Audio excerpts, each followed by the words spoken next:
सगळ्यांनी तिथं ठरवलेलं की अमृताकडे जायचं म्हणून. अमृता रिसॉर्टला खूप दिवस आमची इच्छा होती सगळ्यांची की इकडे एकदा यावं म्हणून.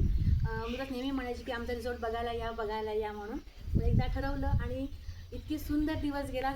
सकाळी आम्ही आलो 10 वाजता. 10 वाजल्यापासून आत्तापर्यंत एक एक क्षण आम्ही मस्त आनंदाने अनुभवलेला आहे. थँक्यू त्याबद्दल. Thanks to Amruta. एवढा सुंदर निसर्ग हा अनुभवायला मला आज दिवसभर मिळाला. सुंदर जेवण, सुंदर व्यवस्था, सगळेजण आमच्या आजूबाजूला होते की सगळे आम्हाला सोय छान मिळावी. भरघोस जेवायला वाढलंय तिनं आणि खूप सुंदर आहे हे सगळं. अतिशय छान आहे. म्हणजे ती मागे आता मोर ओरडतोय हे आम्हाला बघायला मिळत नाही. इतकं सुंदर निसर्ग आम्ही अनुभवलाय त्याबद्दल थँक्स.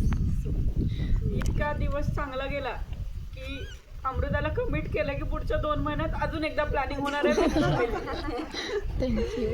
थँक्यू अमृता. खरंच आजचा दिवस इतका चांगला. म्हणजे भिशी म्हटलं की आम्ही खूप दिवसापासून गेल्या वर्षीपासून ठरवतोय की एकदा रिसॉर्टला जायचं आहे, परंतु तो योग आज आलेला आहे आणि आजचा दिवस इतका अमेझिंग गेलाय. इतकी स्वच्छता आहे इथं. मला सगळ्यात आवडलं म्हणजे निसर्गाबरोबर तिने मेंटेन खूप केले. ती आमची मैत्रीण आहे, पण हे मी मैत्रीण म्हणून म्हणत नाहीये. खरंच ती एक उत्तम व्यवस्थापक आहे. मेहनत भरपूर केलेली आहे. सगळ्यांनी अवश्य एकदा भेट द्यावी असं आहेच आहे. त्यामुळे आम्ही तर येणार आहोत, तुम्ही पण या.